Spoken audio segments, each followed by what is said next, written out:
I'll start with you, Mr. Pickering. Mr. Chairman, the testimony illustrates the difference. Mr. Nikes, you started doing cleanup for the Long Beach municipality right after the storm. Is that correct?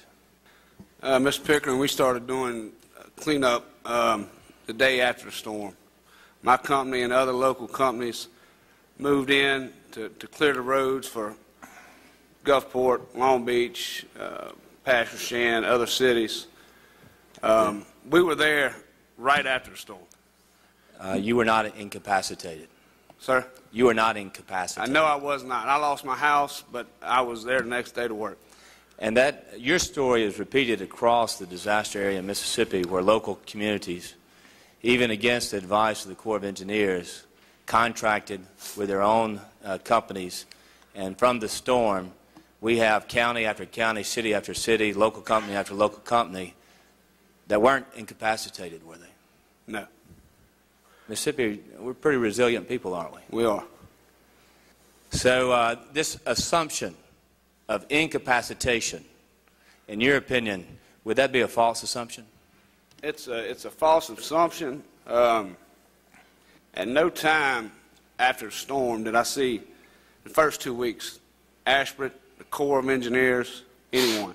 It was the local citizens cleaning up their own mess, opening the streets for, like David mentioned, the ambulance, the recovery efforts. At no time did I see the Corps.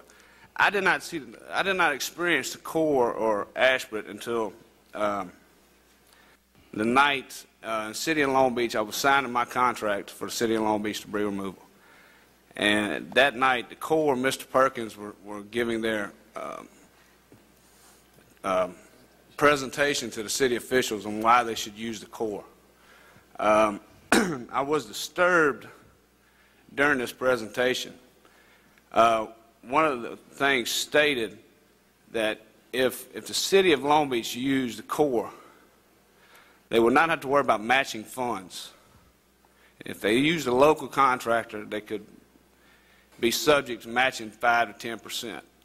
And another thing was, if they went with the Corps instead of locals, they would not have to worry about being audited by FEMA. And that to me is a scare tactic used to the local governments, to the local officials, to bring the Corps in here. I have a bid tab for the city of Pasquo for debris removal. You stated earlier $14 a yard, $12.90 a yard. 1 million yards, and at 35, that's an extra cost of this one small town of $20 million the taxpayers had to pay. That money could have been used for something else. It could have been used for housing. It didn't have to go leave the state of Mississippi. $20 million on the smallest community in Harrison County. Wasted. Mr. Perkins, you said in the Hattiesburg American, the moment anyone can show me how this makes any kind of financial or common sense, we will stand down. Now, Mr. Nikes was on the ground the day after the storm. He cleaned up at half the cost that you did. Does that make financial or common sense to you? I think it's first important for this committee to understand how this process works. And if well, no, you don't, that's not what I did not ask you to educate us on the process. I have learned what the process. Educating you on the process, sir, will answer your question. No, Mr. Perkins. What I asked, was he incapacitated? Again, I have one way to answer. Would you like me to answer, sir? Or Was you he want incapacitated, to or with debate other this local, for the next 10 minutes? Or with other local contractors incapacitated? I will answer it my way if you'd like to hear it.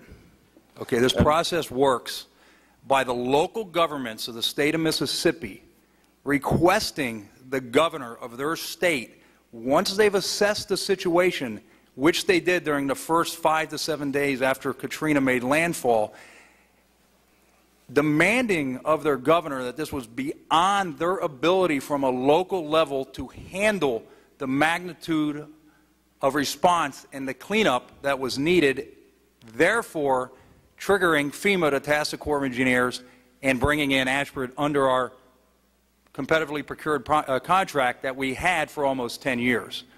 And I maintain that it made 0 sense, to answer your question, to do what the Corps of Engineers was trying to do when they went to rebid our contract.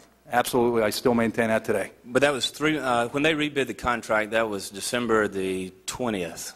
At that time, 3 months after the storm. So even if, let's just say, there was some limited incapacitation or that we needed supplemental help or capacity, now why does it make sense at that point in December for financial reasons, for congressional intent reasons of the Stafford Act and the recovery of the local economy, why does it make financial sense to pay twice as much to have out-of-state contractors at a point when all of our local contractors are on the ground and can do the work?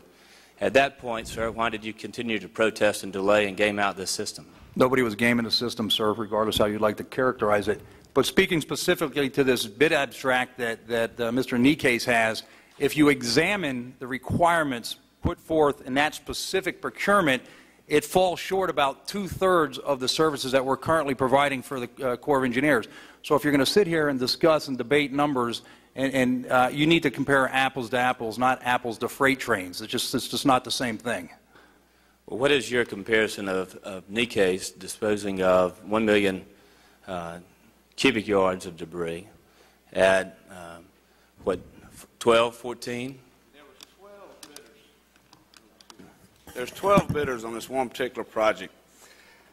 My company was third. We were third lowest. Out of 12, 9 of the contractors were between $12 and $14 a yard. They were all local. The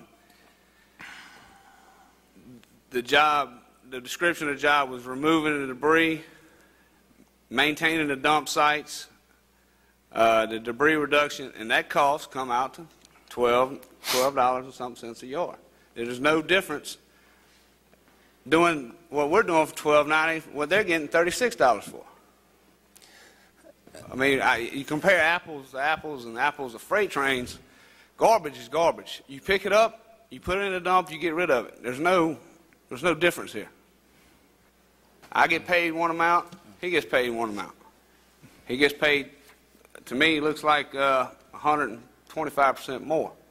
And the federal government, our taxpayers are paying this. Thank you. Mr. Chairman, just one final question for Mr. Perkins. Mr. Perkins, on your $500 million contract, what is your profit on that? The $500 million contract that we have, that the pricing structure of that contract was negotiated with the contracting department, contracting specialists of the Army Corps of Engineers. In that process, we are negotiating a profit margin and a G&A and an overhead number for field operations, etc. We went through the federal procurement rules and regulations to establish that price. It was deemed reasonable, and that's as much as I have to say on that. Mr. Perkins, on December the 6th, you had a meeting in my office in which you said you have a 25% profit on that contract. So of a $500 million contract, was your profit $100 million? Do you back off then 25%? Is that about ballpark? Yeah, it's a little overstated, but we're so far away from closing out our books and taking into account all the various issues that are dealing with it that I'll let you know in 2 months when you call if you want to bring it back. It's Mr. Waxman's time. Let me just very quick. Mr. Chairman, though, let me just for the record make sure that I understand. You made a 25% profit. That's not what I said. I said it's still up in the air. This is not about what is common sense or in the best financial interest for the taxpayer, for the country, or for the local communities. This is about your protest is about your profit.